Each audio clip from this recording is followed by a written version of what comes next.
أعوذ بالله من الشيطان الرجيم.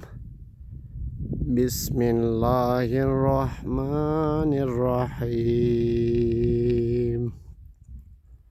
والعصر إن الإنسان لفي خسر إلا الذين آمنوا وعملوا الصالحات وتواصوا بالحق وتواصوا بالصبر. صدق الله العظيم.